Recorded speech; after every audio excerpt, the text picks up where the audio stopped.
alunos! Eu sou o professor Rodrigo Gaspar de Almeida. Vamos iniciar agora a quarta aula teórica da disciplina de controladoria. Essa aula foi baseada na unidade 4 do livro de vocês. Então vamos aos objetivos da aula de hoje. Num primeiro momento, nós vamos compreender o tema governança corporativa. O que é a governança corporativa?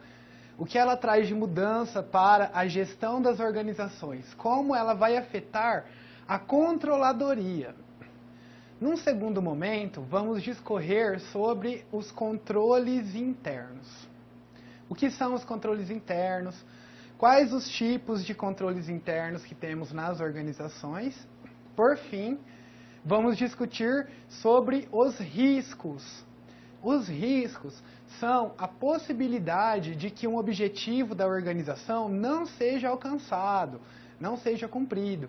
Então, nós vamos verificar quais os tipos de risco e como os riscos afetam a controladoria das organizações. Então, iniciando a aula de hoje, vamos falar sobre governança corporativa. Então, a governança corporativa é o sistema por qual as organizações são dirigidas, monitoradas, controladas e incentivadas. E a governança corporativa, ela não se restringe ao âmbito interno das organizações. Também está nas relações externas das organizações. Ou seja, quando a organização vai se comunicar com os acionistas, quando a organização vai se comunicar com os demais funcionários, com a sociedade, com o governo, enfim, todos os públicos relevantes para a organização, que nós chamamos de stakeholders. Falei um pouquinho disso com vocês na primeira aula. Mas então, o que é essa governança corporativa? Por que é importante a governança corporativa nas organizações? Bom, trouxe aqui a segunda citação para vocês, que a finalidade da governança corporativa é desenvolver mecanismos para salvaguardar os ativos e os interesses da organização. Então, alunos, se nós temos que uma organização é um conjunto de bens tangíveis, intangíveis e recursos humanos, orientados para um objetivo, orientados para uma estratégia. E essa estratégia, ela foi baseada na análise interna, na análise externa do ambiente da organização. Foi feito um orçamento para que o planejamento seja alcançado. Então, agora aqui, nessa parte da governança corporativa, nós vamos criar, então, os mecanismos para que esse orçamento, esse planejamento, para que essas ações, objetivos, a estratégia da organização seja alcançada. Então, eu defini um objetivo de aumentar as vendas. A governança corporativa vai criar mecanismos para aumentar as vendas.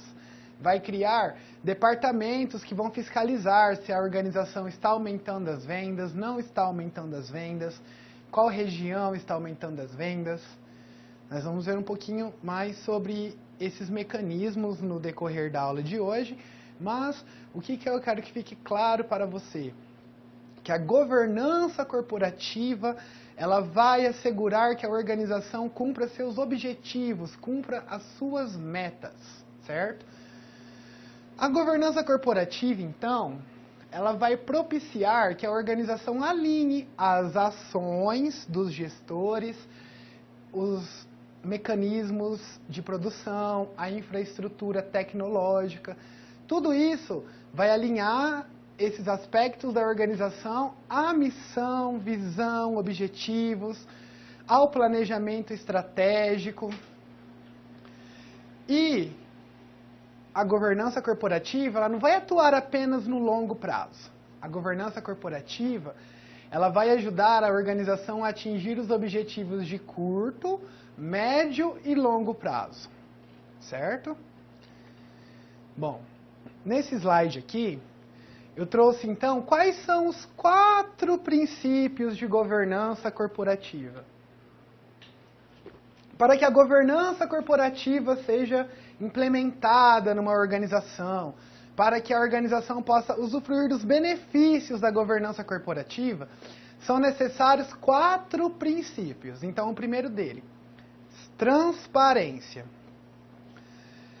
A transparência consiste em prestar contas. Então, meu gestor da minha unidade de negócio, do meu centro de responsabilidade, lembra que nós vimos na terceira aula sobre a descentralização? Então, aqui, alunos, é a verificação das medidas que o gestor tomou.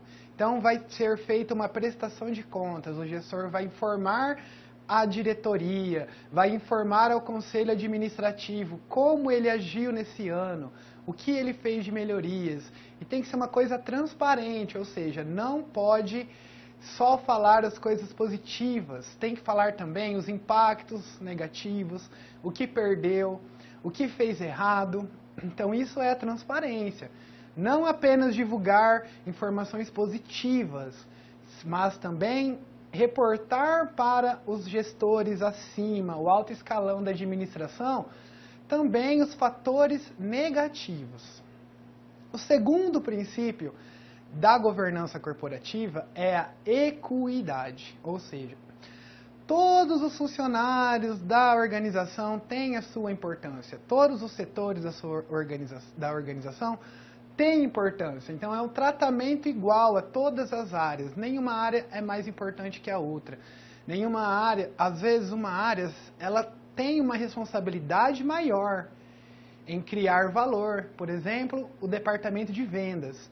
Se o departamento de vendas não vender os produtos, não vender as mercadorias da organização, muito provavelmente o objetivo não vai ser atingido.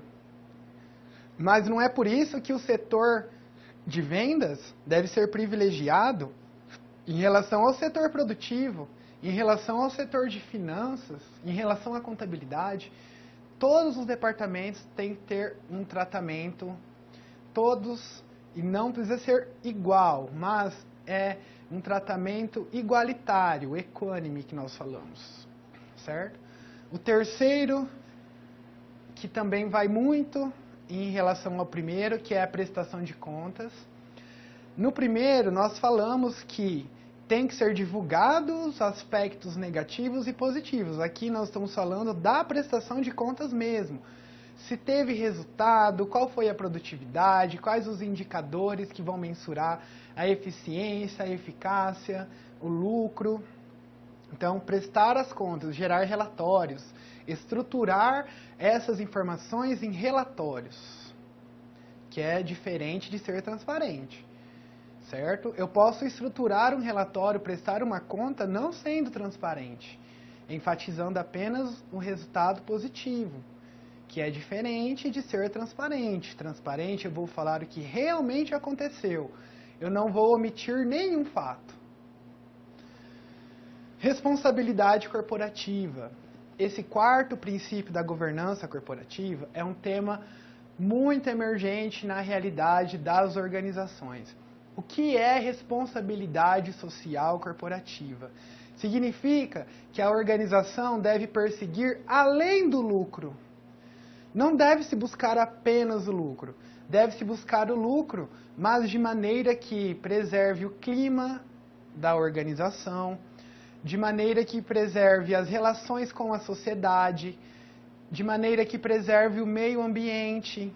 Então, a organização, ela tem que gerar lucro sim, mas, além disso, ela tem que cumprir todas as leis, ela tem que cumprir um código de ética, tem que agir com ética, tem que agir com o que a sociedade espera que ela faça.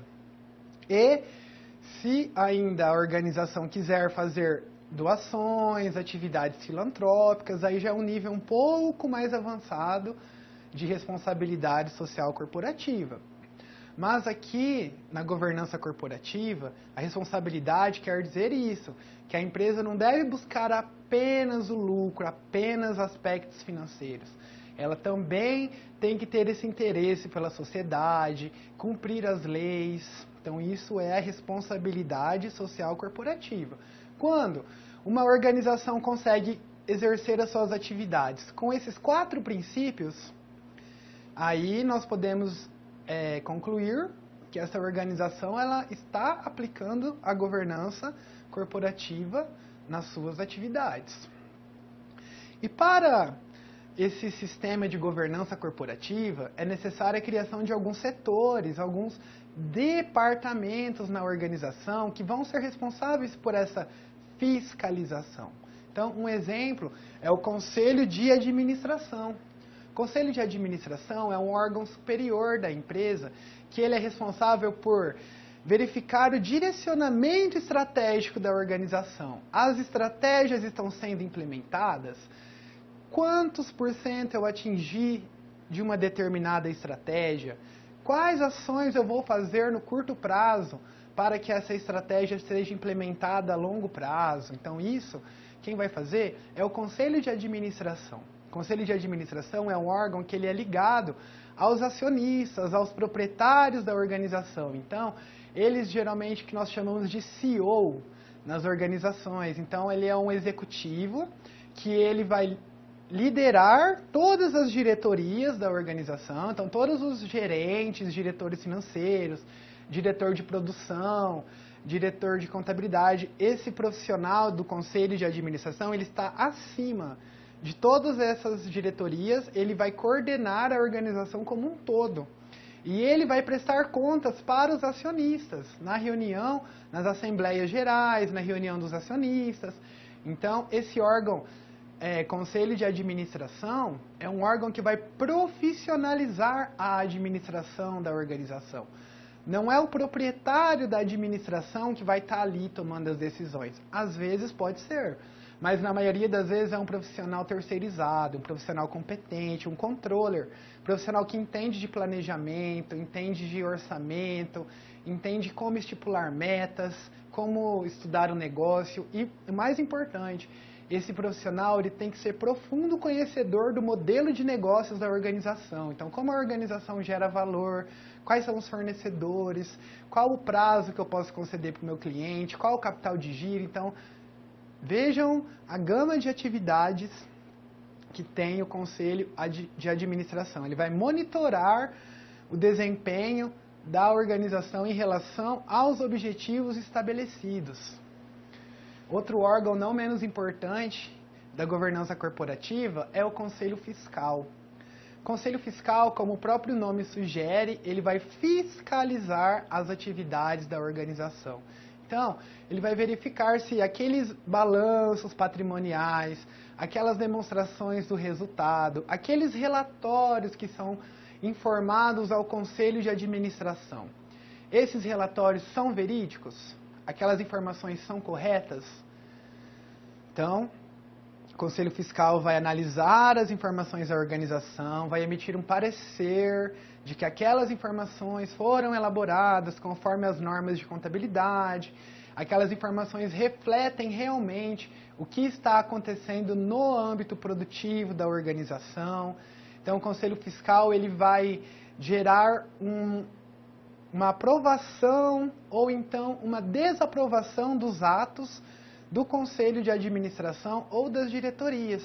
Então, ele tem essa função de fiscalizar mesmo, garantir que os recursos foram empregados daquela maneira, garantir que aquele montante que eles colocaram no relatório que foi depositado, então o Conselho Fiscal ele vai falar, olha, realmente verifiquei, a conta foi depositado. Então, o Conselho Fiscal ele tem essa função de aprovar as contas na organização. E também temos um setor específico dessa parte de governança corporativa que está em alta nesse momento nas organizações, que é o setor de auditoria interna. Muitos de vocês já ouviram falar em compliance. O que é esse compliance? Compliance nada mais é do que uma auditoria interna. Compliance é você estar em conformidade. Então, existem leis, existem requisitos, existem procedimentos dentro da organização. Essas leis estão sendo cumpridas? Os procedimentos de operação estão sendo realizados conforme foi definido? Ou então, essas informações que estão sendo prestadas nos relatórios, elas vêm da onde? Quais as fontes dessa informação? Então, a auditoria interna, ela vai fiscalizar todas as transações que ocorrem na organização, para certificar que aquelas informações são verídicas, para certificar que aquelas informações são verdadeiras. Então, essa parte de auditoria interna, ela está em alta nesse momento nas organizações, e também é uma forma que a organização tem para certificar que tudo que ela planejou está sendo feito. Então, ela definiu lá um modo de produzir. Será que está sendo feito daquela maneira que ela determinou mesmo a produção? Então, isso é uma auditoria interna que faz isso. Então, auditores da própria organização que vão verificar os lançamentos, vão verificar os fatos, as transações que aconteceram naquele período, certo? E, em relação ao tema governança corporativa, aqui no Brasil, nós temos o Instituto Brasileiro de Governança Corporativa, que chama IBGC. Esse órgão é fundamental para a disseminação de boas práticas de governança corporativa aqui no Brasil. Então, eles emitem algumas publicações, alguns manuais de como implementar a controladoria nas organizações, quais os setores, quais departamentos, essa questão dos próprios princípios da governança corporativa, quem traz é o IBGC. E uma organização, ela pode criar uma governança corporativa e ela vai aperfeiçoando esses mecanismos conforme o tempo vai passando, as experiências anteriores, os tipos de estratégia que ela define. E aqui no Brasil, na Bolsa de Valores brasileira, a B3, nós temos um índice que chama Índice de Governança Corporativa. Nesse índice de governança corporativa, existem algumas práticas que a organização é obrigada a fazer para assegurar que aqueles controles estão sendo feitos ou não. Então, na Bolsa de Valores brasileira, quando o investidor ele quer investir numa organização e ele se pergunta quais os mecanismos de governança corporativa que essa organização possui, quais os mecanismos que ela possui para que as informações sejam verídicas, para que tenha um controle das operações. Então, quanto maior o sistema de governança corporativa, quanto mais rígido, quanto maiores as atividades, maiores as práticas, mais sofisticado é o nível de governança corporativa da empresa. Se o nível de governança corporativa é maior, as informações têm maior qualidade. Então, comparando aqui as empresas da Bolsa de Valores brasileiras. Então, aqui na Bolsa de Valores brasileiras, nós temos empresas que são listadas no Bovespa mais 2, no Bovespa mais, no nível 1, no nível 2 e no novo mercado. Isso quer dizer que uma empresa que ela possui o nível de governança corporativa Bovespa mais nível 2, ela tem sistemas de controles internos, ela tem mecanismos de governança corporativa. Só que uma empresa pertencente, uma organização que está no novo mercado, essa organização do novo mercado, ela possui um sistema de governança corporativa mais robusto, ela possui maiores níveis de governança corporativa, maiores fiscalizações, auditoria interna, ela possui controles de todos os departamentos, diretorias, conselhos, do que uma empresa do nível 1, do que uma empresa do Bovespa mais 1. Então, aumenta-se o nível de governança corporativa, aumenta-se o nível de confiabilidade das informações. Então, isso quer dizer que uma empresa do novo mercado, o sistema de governança corporativa dela é mais robusto. Ou seja, as informações que uma empresa do novo mercado prestam têm um controle maior do que os outros tipos de organização. Isso sinaliza uma confiança. Então, o investidor que sabe que a organização pertence ao novo mercado, ele vai falar, opa, essa organização aqui, ela possui níveis de governança corporativo altos, possui as melhores práticas de governança corporativa, ela tem um interesse pela sociedade, ela paga as contas certinho. mais ou menos essa análise que os investidores fazem em relação ao nível de governança corporativa. Bom, mas a governança corporativa, ela é uma coisa macro, um conjunto de variáveis que vão gerir a organização como um todo. Mas a essência da governança corporativa está nos controles internos, que é o próximo tópico da aula de hoje. Então, o que são os controles internos? Os controles internos, eles são mecanismos que asseguram que a organização alcance a estratégia definida. Os controles internos, eles corroboram para a eficácia das operações e a confiabilidade dos relatórios.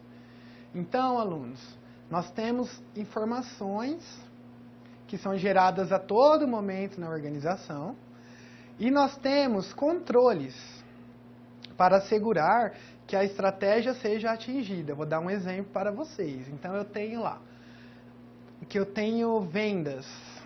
Tenho mil vendas planejadas para o mês de janeiro.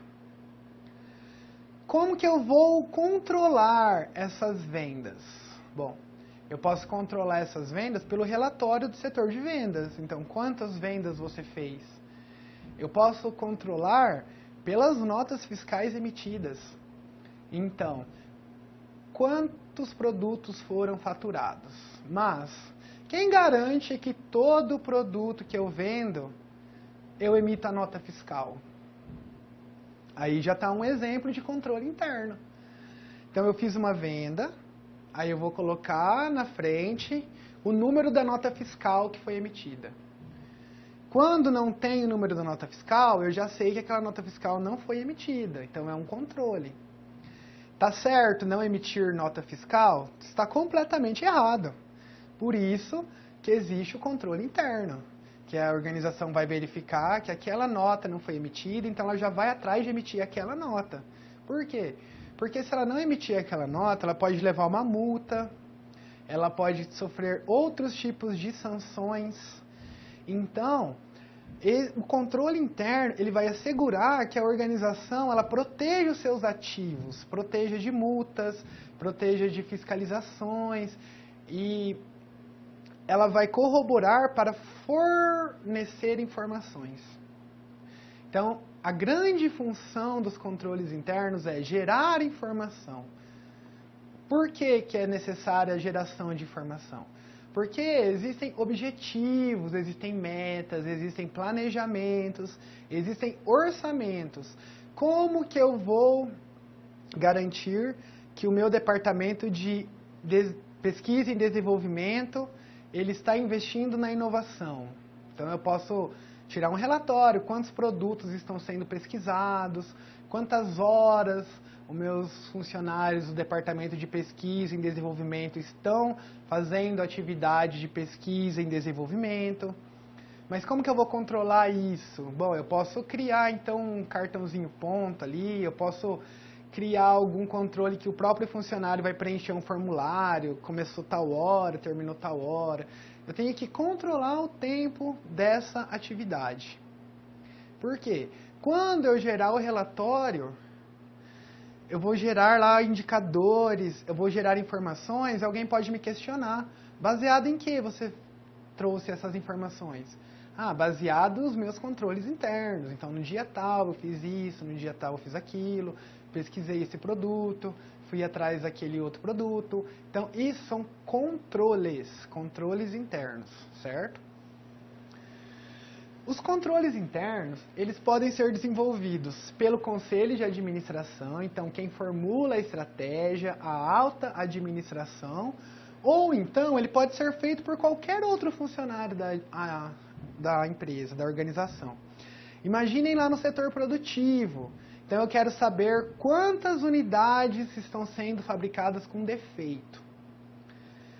Às vezes o meu CEO, aquele profissional lá da alta administração, ele não vai ter uma ideia tão boa para controlar as peças com defeito quanto aquele funcionário que trabalha na linha de produção. Ele trabalha direto com a máquina, ele trabalha direto com a matéria-prima. Então, para ele é mais fácil controlar quantos produtos foram fabricados com defeito. Então, ele pode propor um sistema de controle para essa finalidade, certo? Então, os controles internos, eles podem ser criados independente da sua função dentro da organização. Então, eu vou criar um mecanismo para certificar que todas as minhas contas foram pagas em dia. Eu vou criar uma planilha, vou colocar a data do vencimento e o valor e o fornecedor. Data do vencimento, valor e fornecedor de todas as minhas obrigações. Na frente eu vou colocar uma coluna escrito pago, o dia que foi pago. Ou então, o valor que foi pago, se foi pago por dinheiro, se foi pago por depósito. Então, quando eu vejo essa planilha, esse controle das contas a pagar, e eu vejo na frente a data do pagamento, eu já sei que aquela obrigação foi paga. Então, as chances da minha organização não pagar uma fatura e pagar juros são menores do que se eu simplesmente não tivesse nenhum controle. Simplesmente eu não verificasse diariamente quais os boletos que eu tenho para pagar. Então, uma coisa simples, que é um controle, ou um controle pode ser também uma coisa sofisticada, ele gera informação. Então, isso que é importante. Qual o tipo de informação que eu necessito? Qual o tipo de controle que eu necessito? E o sistema de controles internos, ele não deve focar apenas em monitorar o passado. Ele também pode projetar também resultados. Então, imagine que eu tenho uma estimativa que eu vou vender 100 unidades a mais. Então, o meu controle, ele vai ter que ter lá, no futuro. Então, lá, o mês e a quantidade que eu produzi. Se eu planejei 100 unidades, até o mês de outubro, eu produzi 80. Faltam 20. Então, esse meu controle, ele já vai falar, ó, faltam 20 unidades para você atingir a sua meta. Então, isso não é uma informação passada, isso é uma informação futura. É uma informação do quanto falta. Então, eu tenho uma informação de duplicatas a vencer, duplicatas que já foram vencidas. As que já foram vencidas são informações passadas. Já recebi esse dinheiro, ou então eu já paguei esse dinheiro. Agora, e duplicatas a vencer, duplicatas a receber, são informações futuras. Então, eu tenho um montante a receber de 100 mil reais. Eu espero receber ele até maio. Aí eu vou fazer um controle, lá no meio de janeiro, de fevereiro, março, abril, até maio. Quando chegar em maio, eu vou verificar. Falta quanto, já atingiu, já recebeu. Então, é nesse sentido que os controles internos, eles devem propiciar informações orientadas para o futuro, projeções. Aqui nesse quadro, eu trouxe para vocês, então, tipos de controles internos das organizações. Nós vamos falar aqui 2 tipos de controles internos. Controles contábeis e controles administrativos.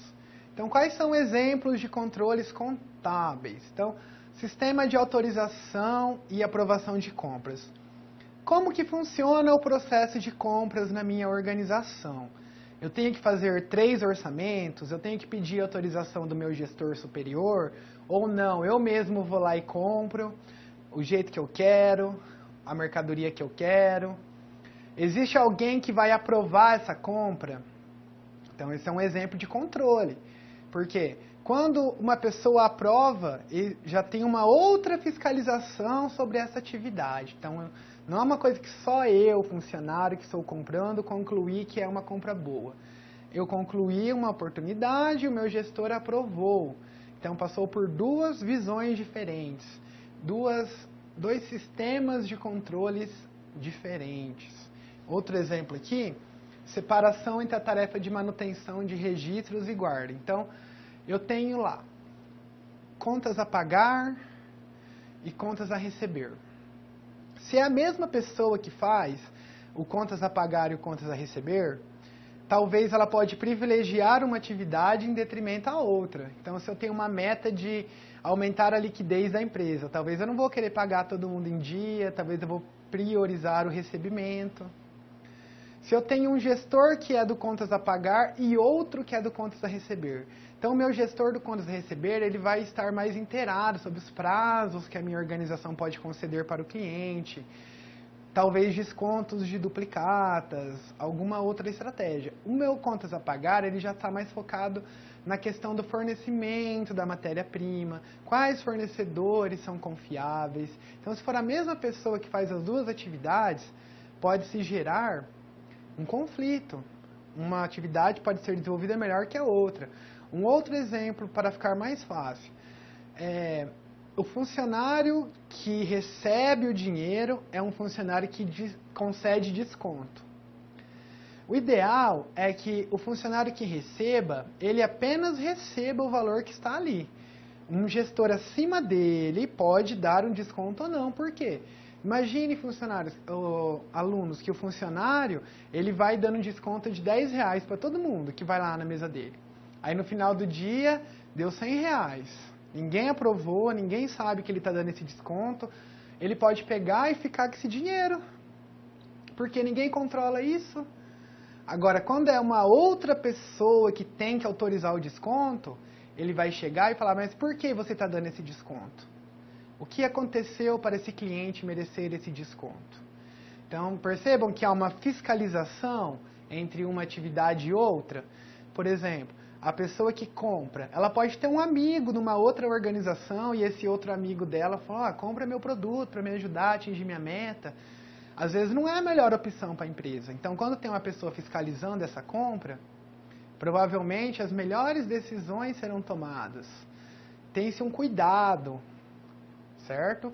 Então, sempre essa separação das atividades é um mecanismo de governança corporativa. Elaboração de relatórios. Bom, então, temos uma meta, temos um objetivo. Quanto desse objetivo foi cumprido? Qual o efeito dessa estratégia no desempenho da organização? Eu diminuí o custo em quantos %?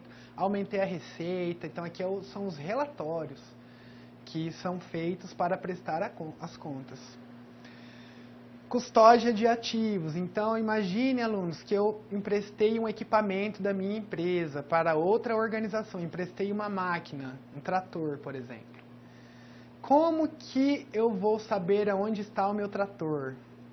Eu posso fazer uma requisição, uma nota fiscal, um contrato de comodato. Então, vamos ficar nessa opção do contrato de comodato. Então, eu emprestei para você um equipamento, fiz um contrato de comodato. Se acontecer alguma coisa com esse equipamento, você vai responder pela manutenção, pela salvaguarda desse ativo. Então, é um mecanismo que a organização criou para proteger o ativo dela. Então, quando ela estava sobre minha posse, estava nessas condições. Eu emprestei para você, fizemos um contrato, você tem que me devolver esse ativo da mesma forma que eu te emprestei. Esse trator da mesma forma que eu te emprestei. Mas aí, como que eu vou controlar isso? Eu fiz um contrato. Então, o contrato é um mecanismo de controle. Aí, os contratos estão assinados, os contratos estão vigentes, aí são planilhas que o departamento jurídico, por exemplo, pode elaborar. Então, planilha de todos os contratos vigentes, todos os contratos que estão fora do prazo. Então, mecanismos para proteger os ativos da organização, mecanismos de governança corporativa. Controle físico dos ativos. Então, eu tenho lá na minha empresa que eu tenho 100 carros. Será que tem esses 100 carros mesmo? Como que eu controlo esses carros? Eu tenho aquele controle patrimonial, aquelas etiquetinhas lá no equipamento. Então, são controles para que não roubem os nossos equipamentos, para que não roubem são valores da organização. Imagina que a organização não possui controle nenhum da frota dela, então roubaram 2 carros na noite passada, ela não sabe, porque ela não sabe quantos carros que ela tem, ela não sabe quantos carros estão em condições boas para dirigir, quantos tem que mandar na revisão, não sabe nada. Então, sem controle, fica difícil gerenciar a organização. E a governança corporativa, ela gera na organização essa necessidade de controles internos. Exemplos de controles administrativos, então. Análise estatística, por exemplo, média. Então, todo mês eu tive uma média de venda de 1.000 unidades. É um controle. Eu sei que estou tendo essa venda, eu estou controlando quantos produtos eu estou vendendo. Se eu vendi abaixo da média, eu já vou tomar alguma atitude para aumentar as vendas. Se eu vendi acima, eu vou identificar por que eu vendi mais nesse mês. O que esse mês teve de diferente que eu vendi mais do que a média? Será que é porque é verão? Será que é porque é calor? Eu tenho uma sorveteria, no verão eu vou vender mais, no inverno eu vou vender um pouco menos. Então esses tipos de controles de média sinalizam isso para o gestor. Se o desempenho foi superior, foi inferior. Eu tenho uma média de pagamentos, eu tenho um custo de R$10 todo mês. Aí no mês de setembro, esse custo aumentou para R$25, de 10 para 25. Mas o que aconteceu? Foi a matéria-prima que estava mais cara? Teve greve de funcionários? Então, a média, desvio padrão, eles ajudam o gestor a detectar desempenhos anormais. Então, também é uma forma de controle. Estudo de tempos e movimentos. Quanto tempo eu demoro para produzir? Quanto tempo eu demoro nessa atividade, naquela outra atividade? Então, se eu estou demorando mais, se eu estou fazendo essa atividade com menor tempo. Se eu faço atividade com menor tempo, eu estou ganhando tempo, estou ganhando dinheiro. Vai sobrar tempo para eu fazer outra coisa. Agora, se eu, pelo contrário, se eu estou diminuindo a minha produtividade, está aumentando o tempo de produção, como que a organização vai saber isso? Qual o controle que ela vai criar para identificar que está aumentando, está diminuindo, está se mantendo constante? Então, olha a importância dos controles internos para a gestão das organizações. Outra citação dessa parte de controles internos, que é muito importante, vocês não podem esquecer desse conceito.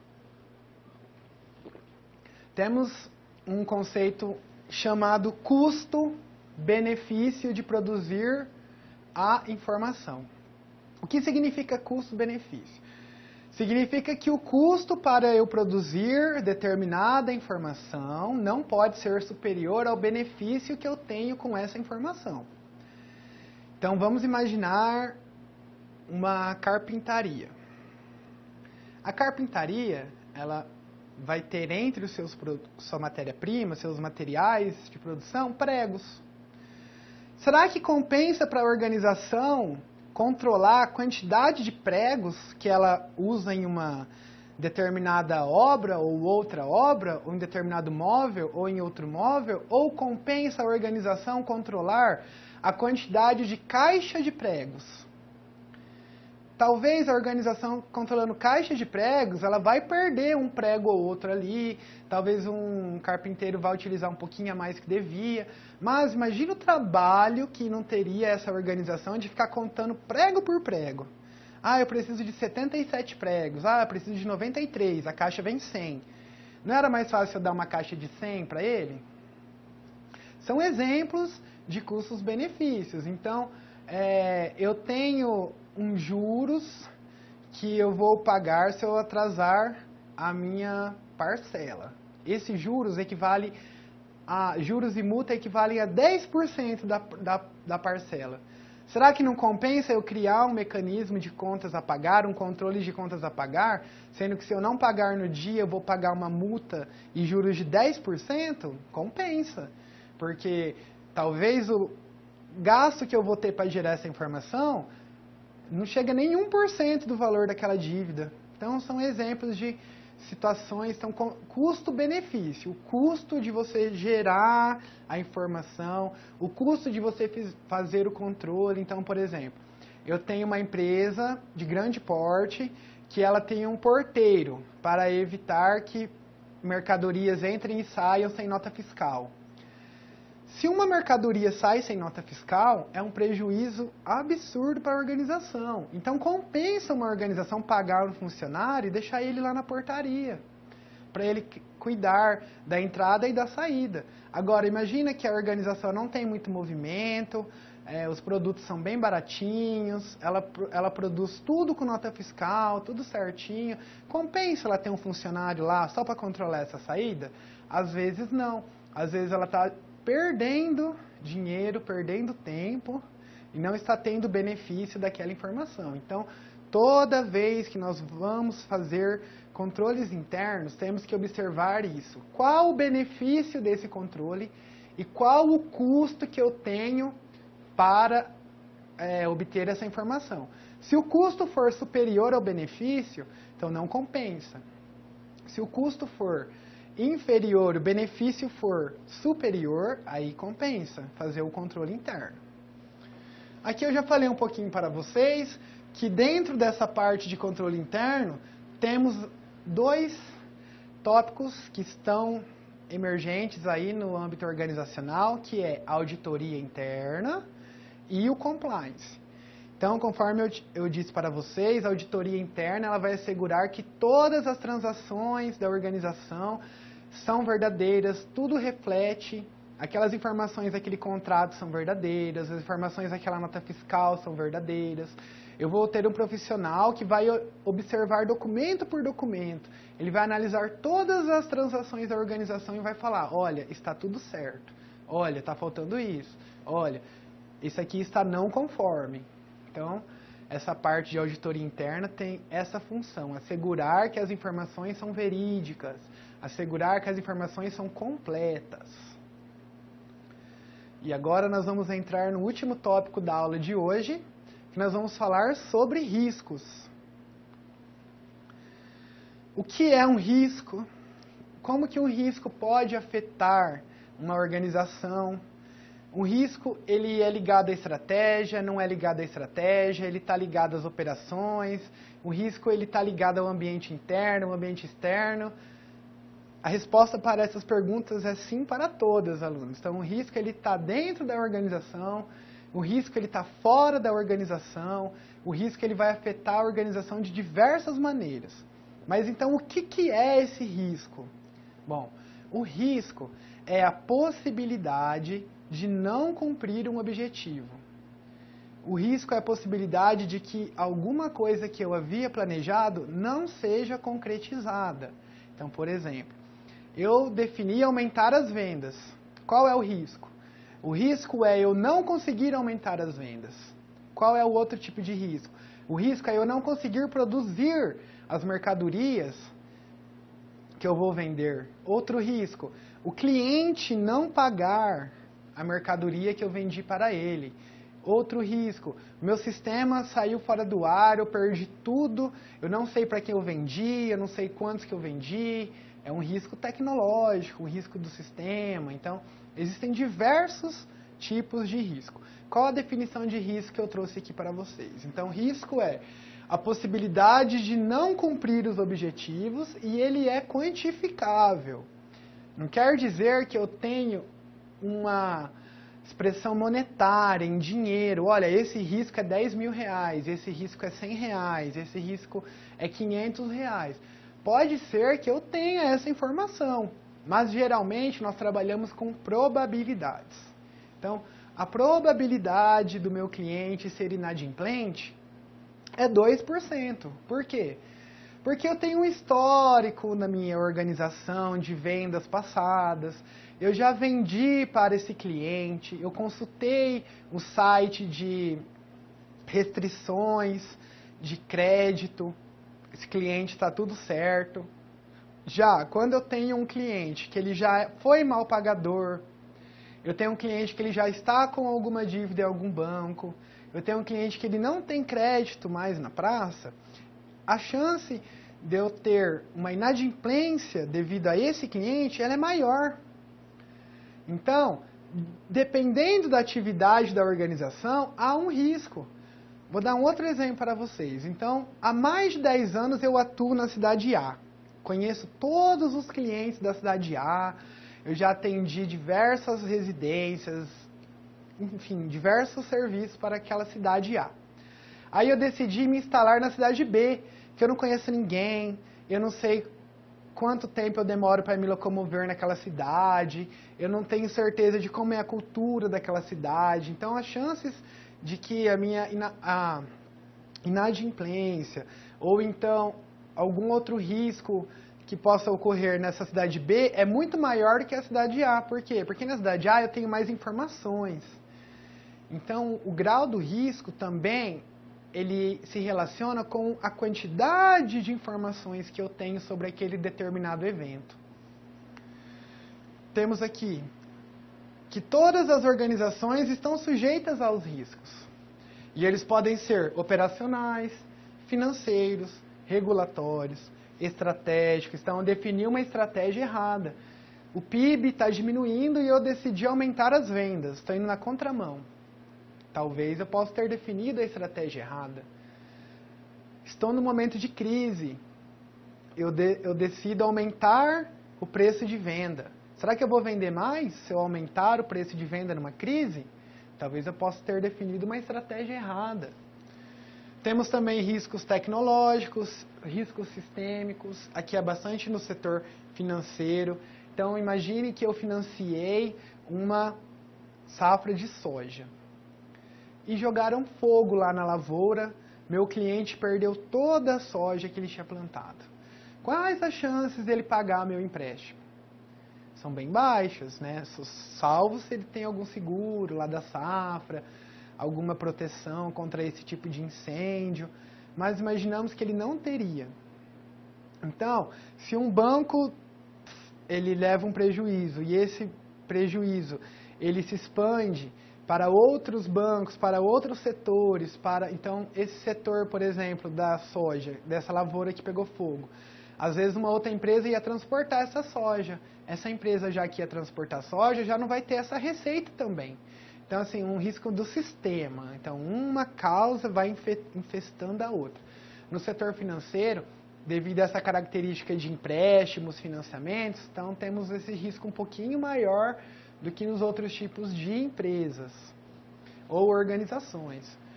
Também temos riscos sociais e ambientais. E eles são gerenciáveis, monitorados ou não. Simplesmente existe um risco. Eu estou assumindo esse risco, atuando nesse segmento. E se acontecer alguma perda, eu já estava ciente desse risco.